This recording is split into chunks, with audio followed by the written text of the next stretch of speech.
C'est un réel plaisir de vous retrouver pour ce temps d'information. Mesdames et messieurs, bonsoir. Bienvenue sur PPACI TV. Le président Laurent Gbagbo présidera une session ordinaire du comité central demain samedi 23 août 2025 au siège du parti. Fin de la tournée Kokoko du président Laurent Gbagbo dans le district d'Abidjan. Le comité d'organisation fait le bilan. Dans un communiqué rendu public le mercredi 20 août dernier, le Comité des droits de l'homme de l'Organisation des Nations Unies, ONU, invite le gouvernement ivoirien à garantir les droits civils et politiques du président Laurent Gbagbo, nous rapporte Kevin Comenon. Le 21 juillet 2025, le président Laurent Gbagbo a saisi le Comité des droits de l'homme des Nations Unies, ONU, afin de contester une condamnation de l'État de Côte d'Ivoire le 29 octobre 2019 liée à l'affaire de la Banque centrale des États de l'Afrique de l'Ouest, BCAO. En réponse, le Comité des droits de l'homme de l'ONU, dans une note rendue publique, a appelé le 20 août 2025 l'État ivoirien à garantir l'exercice effectif des droits civils et politiques du président Laurent Gbagbo, conformément à l'article 25 du Pacte international relatif aux droits de l'homme. Dans son communiqué, l'ONU invite l'État de Côte d'Ivoire à assurer le plein exercice des droits politiques du président Laurent Gbagbo, notamment son droit de se porter candidat à l'élection présidentielle prévue en octobre 2025 et son droit de vote. Le président Laurent Gbagbo sera demain samedi 23 août au siège du parti pour présider une session ordinaire du comité central.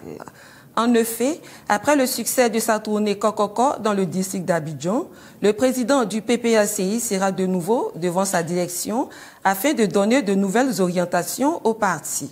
Les élections présidentielles arrivent à grands pas. Ce sera donc l'occasion pour l'ex-président de se prononcer sur plusieurs sujets relatifs à sa vision pour la Côte d'Ivoire. En prélude à ce comité central du 23 août, le président exécutif Sébastien Dano-Djedje a présidé une session ordinaire du secrétariat général aujourd'hui vendredi 22 août au siège du parti. Le président exécutif était assisté du secrétaire général Jean-Gervais Tchéidé. La session avait pour ordre du jour le point des activités et les perspectives. Ensemble, les membres du secrétariat général ont fait le point des différentes activités et donné les perspectives qui prennent en compte les élections à venir et la vie du parti. Le rideau est tombé sur la tournée Kokoko du président Laurent Gbagbo à Yopougon, place Figayo. Le comité d'organisation, présidé par le directeur de cabinet du président Laurent Gbagbo, Emmanuel Aka, a fait le bilan le mercredi 20 août au siège du parti. Ange Abraham et Innocent Guébo. La tournée Kokoko du président Laurent Gbagbo dans le district d'Abidjan a fortement contribué au réveil de la fibre patriotique d'antan.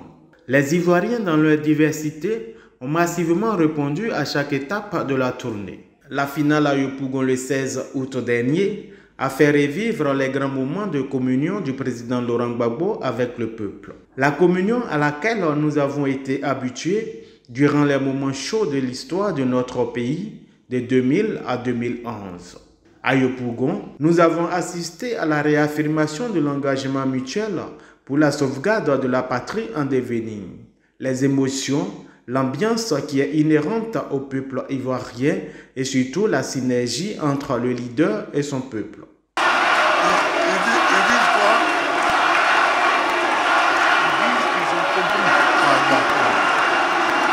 Donc, si vous avez compris, c'est bon. Si vous avez compris, c'est bon. Au terme de ce moment féerique à Yopougon, comme le recommande toute organisation rigoureuse, le comité d'organisation présidé par l'ambassadeur Emmanuel Aka était en réunion le mercredi dernier pour le bilan de cette dernière étape de la tournée. Tous les aspects de l'organisation ont été passés au peigne fin avec l'exposé de chaque commission.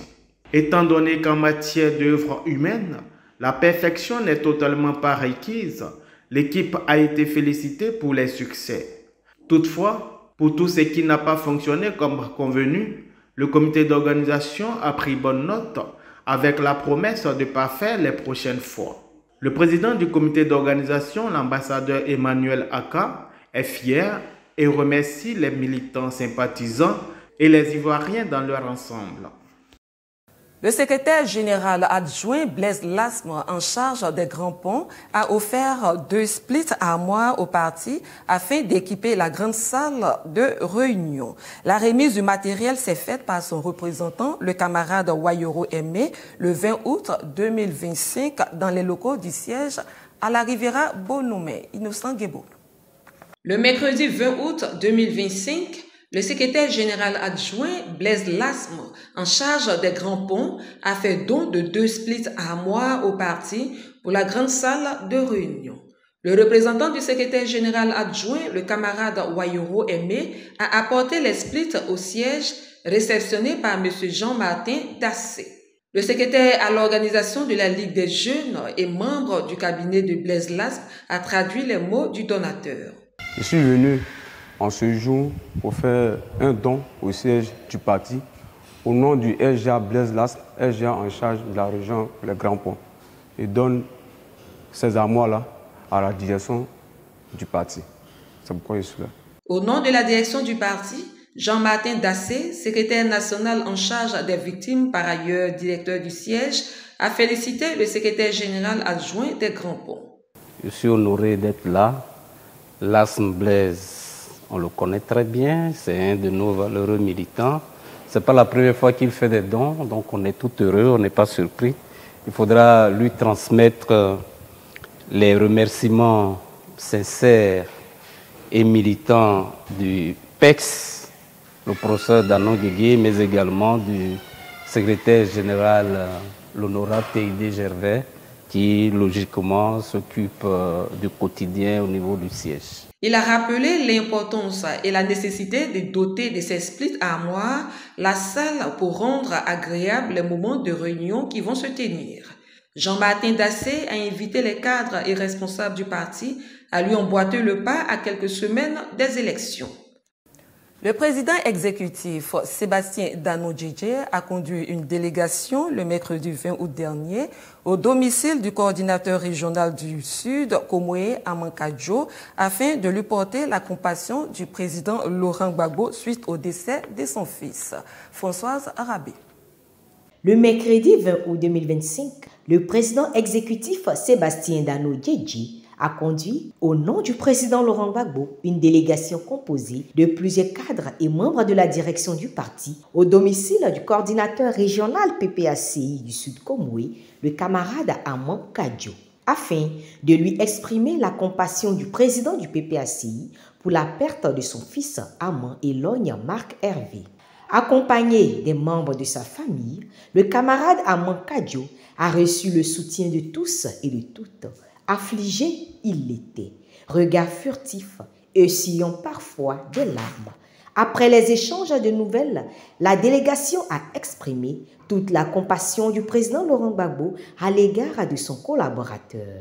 C'est donc un maillon essentiel dans notre dispositif et on sait qu'il n'y a pas longtemps, il avait déjà été frappé par un premier deuil. Nous avons été à ses côtés et quelques mois plus tard, il est malheureusement encore dans les braises. Il était important vraiment que toute la direction se déplace. Votre frère s'en va, c'est vrai, mais il faut savoir que votre père mène le combat pour la Côte d'Ivoire auprès du président Laurent Gbagbo. Il était bon que nous soyons à ses côtés pour lui témoigner toute notre solidarité. Nous serons là encore lorsque les prochaines étapes vont venir. Le PPACI sera présent à toutes les étapes. Il y a pour encore que Dieu qui sèche toutes les larmes, qui fortifie chacun de nous, le soutienne la famille, la mère, les frères, le chef du village, et vous tous. Que Dieu vous soutienne, que Dieu vous console. Il y a pour encore. À toutes les étapes des obsèques, ils le seront.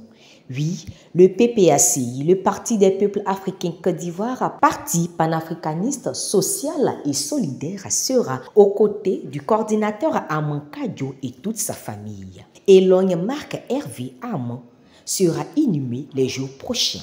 laissant derrière lui douleur et tristesse et un père inconsolable. Il avait 43 ans. Rentre, cher ami, dans la félicité céleste.